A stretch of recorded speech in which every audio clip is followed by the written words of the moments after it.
गुरु प्यारे साध संगत जी, बड़े प्यार और सत्कार से कहना जी, धन निरंकार जी। साध संगत जी, दासी आप सभी के बीच एक विचार लेकर आई है। साध संगत आशा है प्रवान करेंगे। साध संगत जी, प्यार से कहना जी, धन निरंकार जी। साध संगत जी, बहुत समय पहले एक साधक था साध संगत, नाम था अंतर्नाद।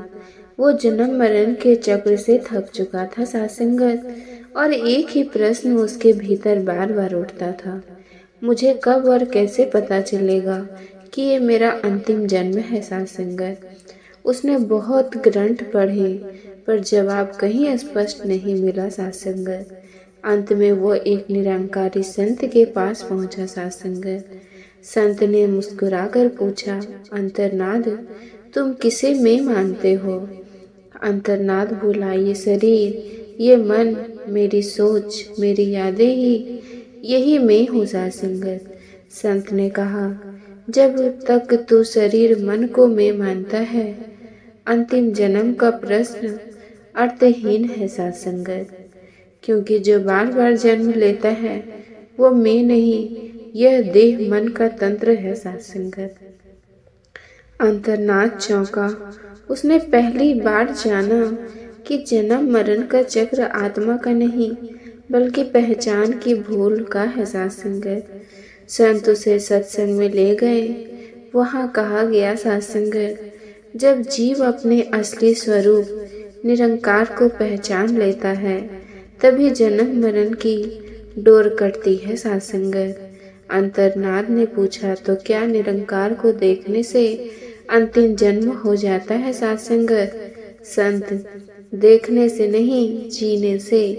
अंतर्नाद हैरान। साध संगत, संत आगे बोले, जब तू हर व्यक्ति को उसी निरंकार का रूप देखेगा, जब तेरा मन किसी से वैर ना रखेगा, जब तू हर क्षण कृतज्ञ रहेगा। साध संगत, जब तू कर्म करेगा पर फल से परे रहेगा। साध संगत, जब तू अपने भीतर और बाहर एक ही चेतना को अनुभव करेगा। साध संगत, तब तू बंधन से मुक्त हो जाएगा।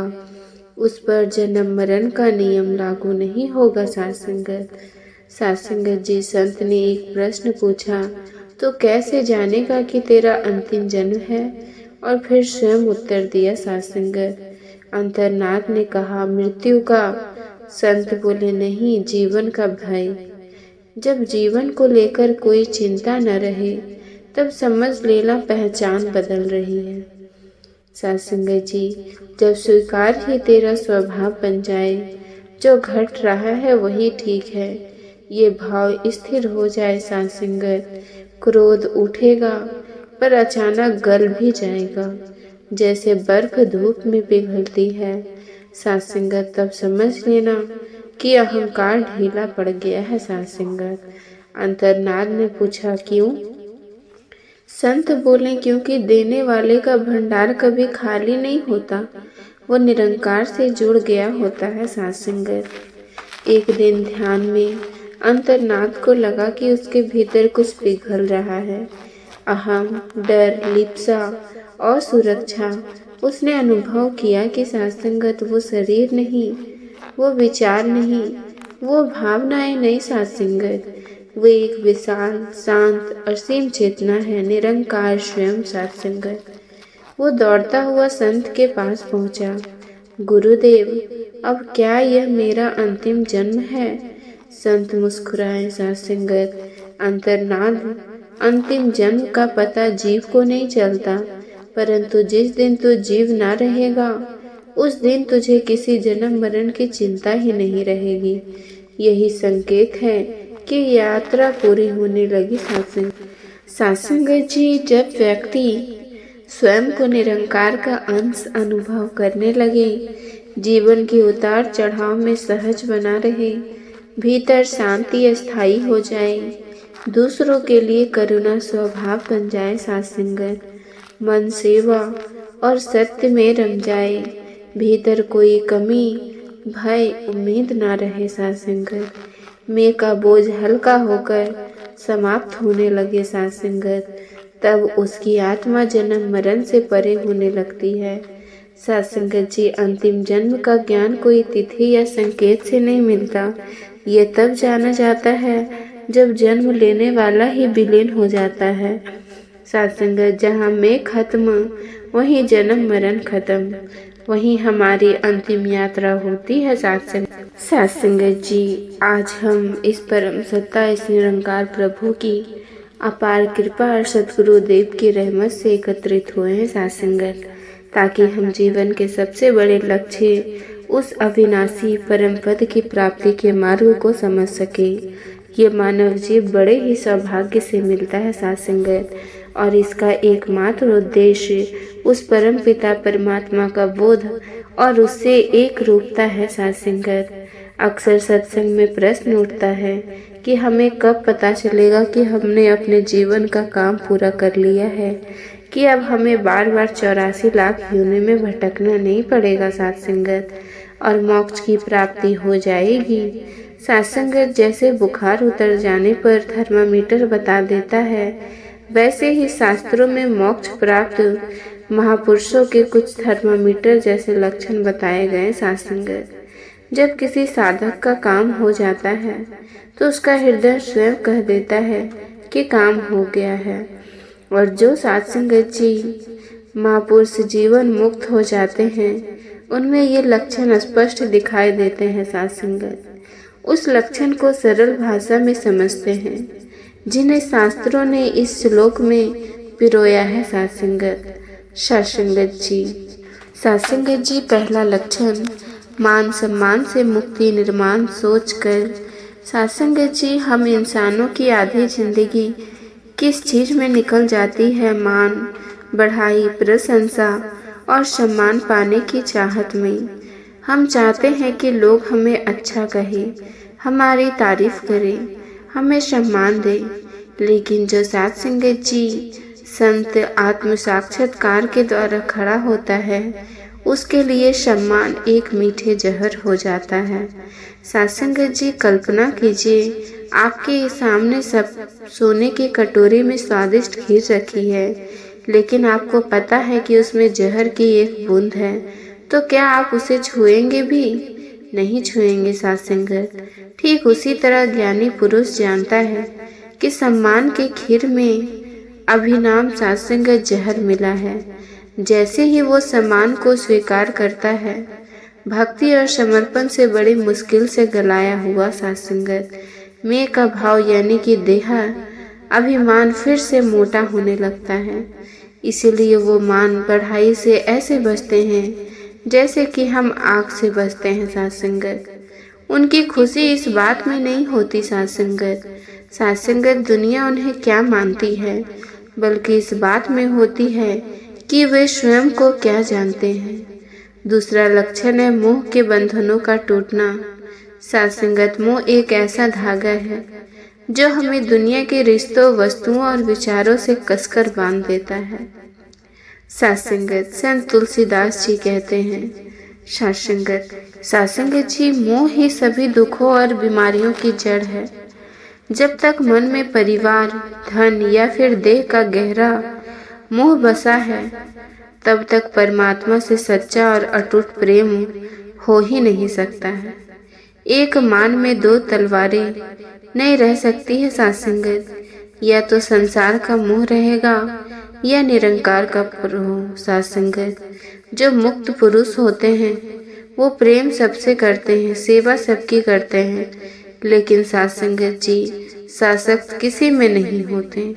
वो पानी में कमल के पत्ते की तरह रहते हैं, रहते तो संसार में ही हैं, पर संसार उन पर अपना असर नहीं डाल पाता। सत्संगत जी, तीसरा लक्षण है दोष से परे, जित संग दोष। सत्संगत, जब हम सत्संगत जी ऐसे लोगों पर संगत का बड़ा असर पड़ता है। अच्छे लोगों के साथ रहते हो तो बड़ा अच्छा विचार आता है, और बुरे की संगत में मन भटक जाता है। लेकिन जो अपने स्वरूप में स्थिर है वो जीत संग द्वेष होता है सत्संगत, यानी उसने संग के दोष को जीत लिया।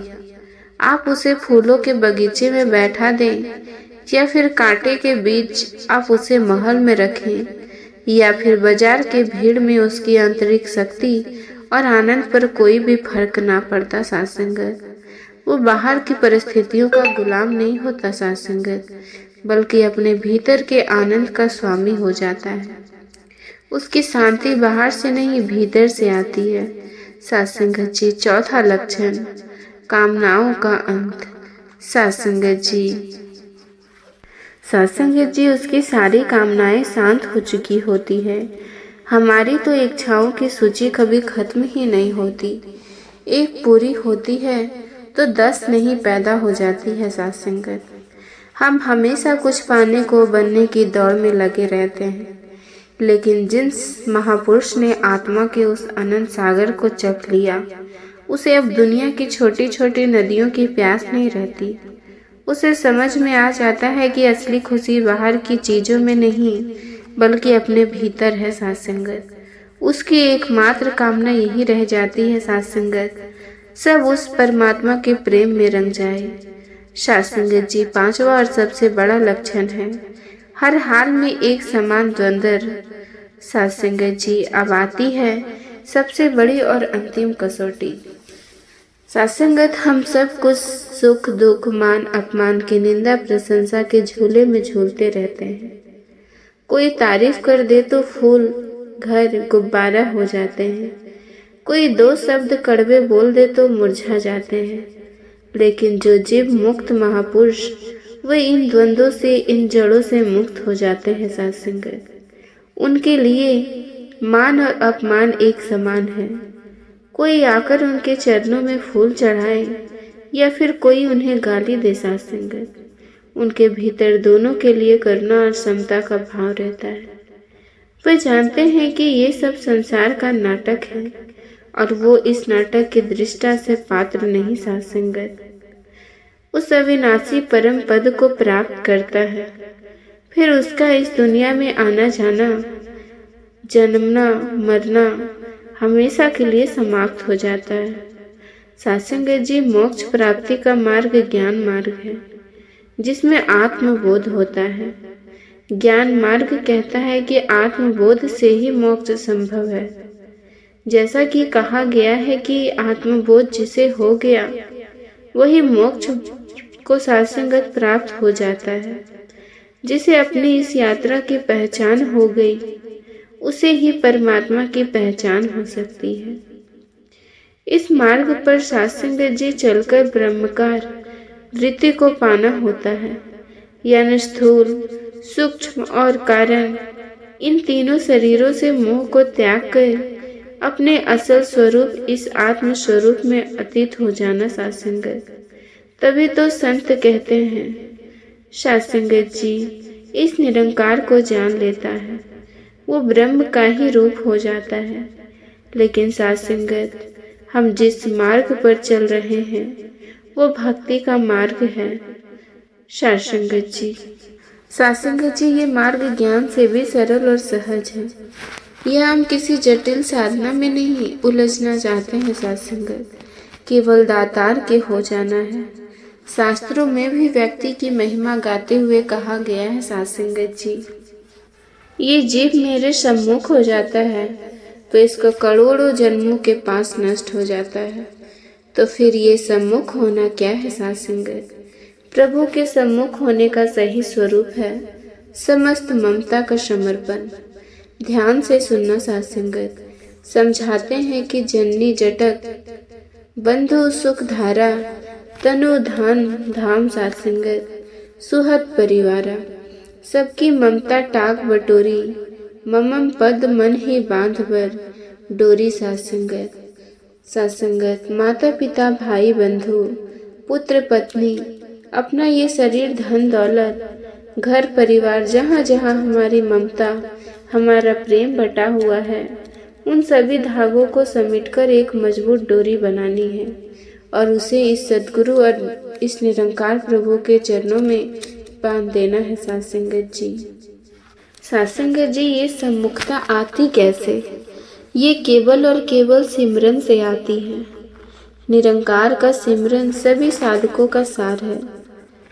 इस सिमरन ही है जो एक तरफ हमें संसार की निश्चरता का बोध कराकर वैराग्य देता है और दूसरी तरफ इस निरंकार के प्रति प्रेम लगता है।